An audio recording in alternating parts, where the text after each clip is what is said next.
Morning children. आज हम लोग अपने फोर्थ प्रोज 3 क्वेश्चंस जो ली टोल्स्टॉय के द्वारा लिखा गया है इसका फुल डिस्कशन करेंगे। तो सबसे पहले हम लोग इस स्टोरी के राइटर के बारे में जान लेते हैं। ली टोल्स्टॉय 3 क्वेश्चंस के राइटर हैं। इनका पूरा नाम काउंट लेव निकोलेविच टोल्स्टॉय है, बट ये ली टोल्स्टॉय के नाम से ही फेमस हैं। ये रसिया के रहने वाले थे, जिसके कारण इन्हें रसियन राइटर कहा जाता है। इनका जन्म 9 सितंबर 1828 ईस्वी में हुआ था तथा इनकी डेथ 20 नवंबर 1910 यानी 1910 ईस्वी में हुई थी। ये अपने समय के one of the best writer में से एक थे। इन्हें 1902 से लेकर 1906 यानी 4 टाइम्स के लिए बेस्ट राइटर के लिए नॉमिनेट किया गया नोबेल प्राइज़ के लिए, बट इन्हें एक बार भी नोबेल प्राइज़ नहीं मिला। ये बहुत ही अच्छे राइटर थे। इनकी स्टोरी में आप सब देख सकते हैं कि कितनी खूबसूरती से ये एक ह्यूमन बिहेवियर को दिखाते हैं। इन्होंने बहुत सारे बुक्स, शॉर्ट स्टोरीज़ इत्यादि लिखी हैं। इनकी कहानियों को पढ़ने पर आप लोगों को पता चलेगा कि हर स्टोरी के माध्यम से इन्होंने कुछ न कुछ मैसेज देने की कोशिश की है। इस स्टोरी को पढ़ने के बाद भी आपको मैसेज मिलेगा। इस स्टोरी के मैसेज को आप यदि अपने प्रतिदिन के जीवन में उपयोग करते हैं तो आप भी अपने लाइफ में एक बेटर पर्सन बन सकते हैं।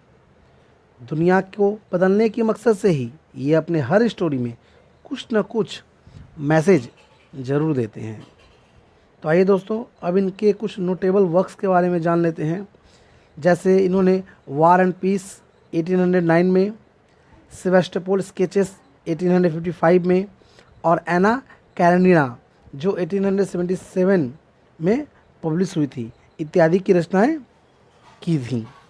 एना कैरेनिना जो इन्होंने एक लेडी पर लिखा है।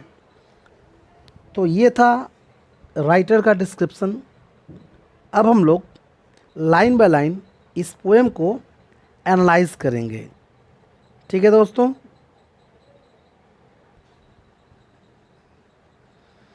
It once occurred to a certain jar that if he always knew the right time to begin everything. Jar, यहाँ पे जार शब्द जो है ना वो राजा के लिए है। रसियन कंट्री में जार का मतलब राजा होता है।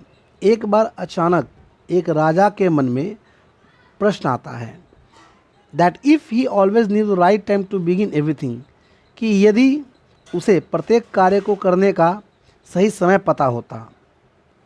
If he knew who where the right people to listen to, यदि राजा यह जान पाता कि किस व्यक्ति की बातों को वो सुने, एंड हुम टू अवॉइड, और किसे वो नज़रअंदाज करे, and above all if he always knew what was the most important thing to do, इन सब के अलावा उसे यह पता होता कि उसके लिए सबसे इम्पॉर्टेंट काम कौन सा है जिसे वो करे। He would never fail in anything he might undertake. तो राजा का यह मानना था कि अगर इन प्रश्नों का जवाब उसे पता होता तो वह अपने जीवन में किसी भी कार्य को करने में असफल नहीं होता। And this thought having occurred to him, he had it proclaimed throughout his kingdom that he would give a great reward to anyone who would teach him what was the right time for every action. जैसे ही यह प्रश्न राजा के मन में आया, उसने इस प्रश्न के उत्तर पाने के लिए पूरे राज्य में ये घोषणा करवा दिया कि जो भी व्यक्ति उसके इन प्रश्नों का उत्तर देगा वह उसे बहुत बड़ा पुरस्कार देगा। जैसे कि सही कार्य को करने का सही समय क्या है, and who where the most necessary people, राजा के लिए सबसे महत्वपूर्ण व्यक्ति कौन है, and how he might know what was the most important thing to do, और किस प्रकार राजा ये जान पाएगा कि उसके लिए सबसे इम्पॉर्टेंट कार्य कौन सा है जिसे वो पहले करे। In reply to first question, प्रथम प्रश्न के जवाब में, सम सेड, कुछ लोगों ने कहा, that to know the right time for every action, प्रत्येक कार्य के करने का सही समय जानने के लिए one must draw up in advance, हर व्यक्ति को सबसे पहले एडवांस में एक चार्ट तैयार कर लेना चाहिए, a table of days months and years, जिसमें दिनों का वर्ग बनाया हो, महीनों का और वर्ष का वर्ग बनाया हो, and must live strictly according to it, और ठीक उसी के हिसाब से वो काम करे। ओनली दस said they could everything be done at its proper time, इसी प्रकार वह व्यक्ति अपने प्रत्येक कार्य को अपने सही समय पर कर पाएगा। मतलब राजा का जो पहला प्रश्न था कि किस प्रकार कोई व्यक्ति अपने सही समय पर सही कार्य को कर सकता है, तो इस प्रश्न के जवाब में पहले व्यक्ति ने उत्तर दिया कि अगर किसी व्यक्ति को अपने सही कार्य को करने का सही समय जानना है तो उसे दिन, महीने और वर्ष का टाइम टेबल बनाना पड़ेगा, और ठीक उसी के हिसाब से यदि वह अपने सारे कार्य को करे तो वह प्रत्येक कार्य को अपने सही समय पर कर पाएगा। Others declared that it was impossible to decide beforehand the right time for every action. इस प्रश्न के उत्तर को काटते हुए दूसरे विद्वानों ने कहा कि हर कार्य को पहले से ही करने का सही समय जान पाना क्या है, असंभव है। But that not letting oneself be absorbed in idle pastime, one should always to attend to all that was going on. दूसरे व्यक्ति का मानना था कि किसी भी व्यक्ति को बीते हुए समय की बातों को लेकर नहीं बैठे रहना चाहिए, उसे हमेशा आने वाले समय के कार्यों के ऊपर ध्यान देना चाहिए। And then do what was the most needful, उसके बाद उसे यह तय करना चाहिए कि उसके लिए सबसे ज़रूरी कार्य कौन सा है। इस बात का भी खंडन करते हुए दूसरे लोगों ने कहा, others again said that however attentive the tsar might be to what was going on. दूसरे लोगों ने इस बात का खंडन करते हुए कहा कि राजा को हमेशा अपने हर कार्य के ऊपर ध्यान देना चाहिए, क्या उसके समक्ष होने वाला है या होने जा रहा है। It was impossible for one man to decide correctly the right time for every action, एक व्यक्ति के लिए यह पता लगा पाना मुश्किल है कि उसे उसके लिए कौन सा कार्य कौन सा समय पे करना उचित है। But that he should have a council of wise man, परंतु राजा के लिए ये नामुमकिन नहीं है। क्यों? क्योंकि राजा के पास बहुत सारे मंत्रीगण हैं, who would help him to fix the proper time for everything, जो राजा को उसके प्रत्येक कार्य को करने में मदद करते हैं और उसे हर कार्य को करने का सही समय बताते हैं। But then again other said there were some things which could not wait to be laid before a council. इस बात का भी खंडन करते हुए कुछ लोगों ने कहा कि राजा के समक्ष भी कुछ ऐसे कार्य होते हैं जिसे राजा अपने मंत्रियों के सामने हर वक्त नहीं रख सकता, but about which one had at once to decide whether to undertake them और नॉट, उसे उस वक्त ही निर्णय लेना पड़ता है कि उसे वह काम करना है या नहीं करना है। ऐसा नहीं है कि वह अगर उसके सामने कोई काम आया तो वह पहले अपने मंत्रियों को बुलाएगा, फिर उसे राय मशवरा करेगा, उसके बाद वह तय करेगा मैं इस काम को करूँ या न करूँ। ऐसा नहीं होता है। राजा के समक्ष भी कुछ काम ऐसे आते हैं जिसे राजा को तुरंत निर्णय लेना पड़ता है, उसे उस काम को करना है या नहीं। But in order to decide that one must know beforehand what was going to happen, अगर किसी व्यक्ति को ऐसे कार्यों का समय निर्णय निश्चित करना है तो उसे सबसे पहले ये जानना पड़ेगा कि उसके समक्ष क्या होने वाला है और क्या होने जा रहा है। It is only magicians who know that and therefore in order to know the right time for every action one must consult magician. एकमात्र इस संसार में जादूगर ही है जो अपने जादू के माध्यम से प्रत्येक कार्य को होने से पहले ही बता देता है। इसीलिए व्यक्ति को एक जादूगर से मिलना चाहिए जो उसे उसके कार्य के करने का सही समय बता सकता है। Equally various were the answers to the second question, जिस प्रकार प्रथम प्रश्न के अलग अलग लोगों ने अलग अलग जवाब दिए, ठीक उसी प्रकार दूसरे प्रश्न के जवाब में भी अलग अलग लोगों ने अलग अलग जवाब दिए। Some said the people the tsar most needed were his councillors, दूसरे लोगों का मानना था कि राजा के लिए सबसे जो महत्वपूर्ण व्यक्ति है वह उसके काउंसिलर हैं। काउंसिलर का मतलब होता है मंत्रीगण। अदर्स द प्रीस्ट, दूसरे लोगों का मानना था कि राजा के लिए सबसे इम्पोर्टेंट पंडित है, पुजारी है। अदर्स द डॉक्टर, दूसरे लोगों का मानना था कि राजा के लिए सबसे इंपॉर्टेंट कौन है, डॉक्टर्स है। While some said the warriors were the most necessary, जबकि अन्य लोगों का मानना था कि राजा के लिए सबसे इंपॉर्टेंट उसके लड़ाकू सैनिक होते हैं, योद्धा होते हैं। ठीक है। To the third question as to what was the most important occupation, तीसरा प्रश्न जिसमें यह पूछा गया था कि राजा के लिए सबसे इंपॉर्टेंट काम कौन है।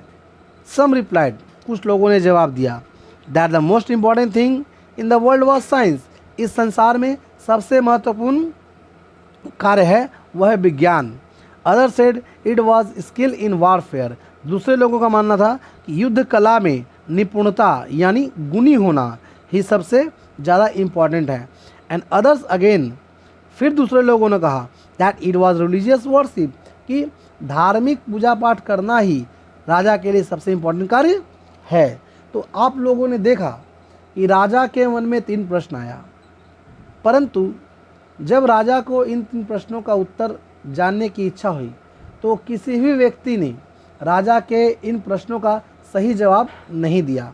हर एक व्यक्ति ने अपने विचार के हिसाब से, अपने सोच के हिसाब से राजा के प्रश्नों का अलग अलग उत्तर दिया और एक दूसरे के उत्तर का खंडन किया, मतलब विरोध किया।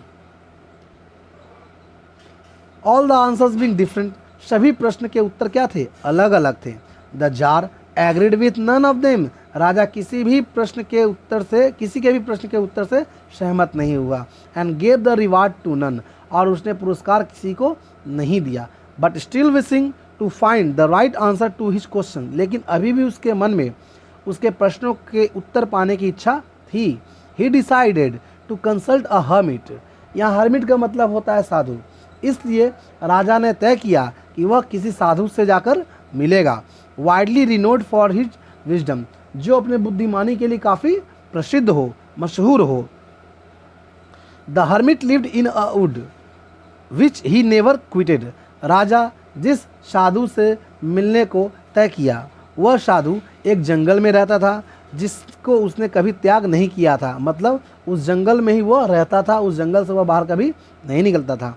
And he received none but common folk, और राजा भी आज के पहले उससे कभी नहीं मिला था, वह केवल उसके बारे में छोटी छोटी कहानियाँ ही सुना था।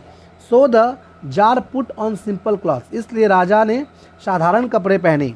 And before reaching the hermit cell dismounted from his horse, और साधु की कुटिया में पहुंचने से पहले अपने घोड़े से उतर गया। And living his bodyguard behind went on alone, और अपने अंगरक्षकों को पीछे छोड़कर वह अकेले आगे बढ़ गया। When the jar approached, the hermit was digging the ground in front of his hut. जब राजा साधु के सामने प्रकट हुआ तो साधु अपने झोपड़ी के बाहर धरती को खोद रहा था, यानी मिट्टी में गड्ढे खोद रहा था। Seeing the jar, he greeted him and went on digging. उस राजा को देखते देखते ही उसने उसका अभिवादन किया, यानी प्रणाम किया, और फिर वह गड्ढा खोदना चालू रखा। The hermit was frail and weak. दोस्तों यहाँ पे फ्रेल और वीक का मतलब होता है कमज़ोर और दुबला पतला। तो साधु कमज़ोर और दुबला पतला था। And each time he stuck his spade into the ground and turn a little earth he breathed heavily, प्रत्येक बार जब वह कुदाल को मिट्टी में मारता था तो वह बहुत जोर की सांसें लेता था, ठीक है, लेकिन उसकी तुलना में काम बहुत कम होता था। यानी वह साधु बूढ़ा था, वह अपनी पूरी ताकत लगा रहा था, लेकिन उसके ताकत के अनुपात में काम उतना ज़्यादा नहीं हो पा रहा था। The tsar went up to him and said, राजा उसके पास गया, यानी साधु के पास गया और कहा, I have come to you wise hermit to ask you to answer 3 question. हे बुद्धिमान साधु, मैं आपके पास अपने 3 प्रश्नों के जवाब पाने के लिए आया हूँ। How can I learn to do the right thing at the right time, किस प्रकार मैं सही कार्य को सही समय पर कर सकता हूँ। Who are the people I most needed and to whom should I therefore pay more attention than to the rest. Who are the people I most needed, मेरे लिए सबसे महत्वपूर्ण व्यक्ति कौन है। And to whom should I therefore pay more attention than to the rest, और किसे मुझे बाकियों से ज़्यादा महत्वता देनी चाहिए, इंपॉर्टेंस देनी चाहिए। And what affairs are the most important and need my first attention, और वह कौन सा काम है जिसे मुझे पहले करना चाहिए बाकियों के अलावा। The hermit listen to the tsar, साधु ने राजा के प्रश्नों को सुना बट आंसर्ड नथिंग, लेकिन उसने किसी भी प्रश्न का कोई जवाब नहीं दिया। He just spat on his hand and recommenced digging, वह अपने हाथ में कुदाल को लेकर गड्ढा खोदना चालू रखा। दोस्तों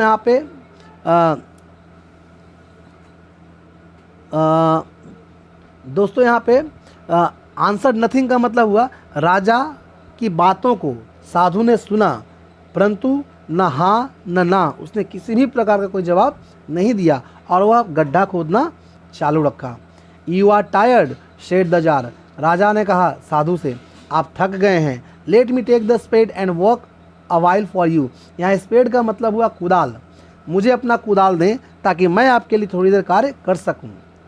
राजा ने साधु से कहा।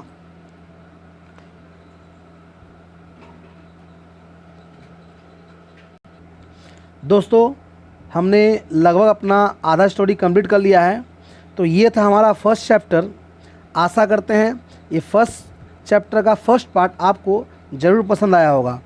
आप इसे लाइक करें, सब्सक्राइब करें और बिल्कुल इसे आगे शेयर करें। Thank you. मैं बहुत जल्द ही आपको इसका नेक्स्ट पार्ट लेकर आऊँगा। Thank you.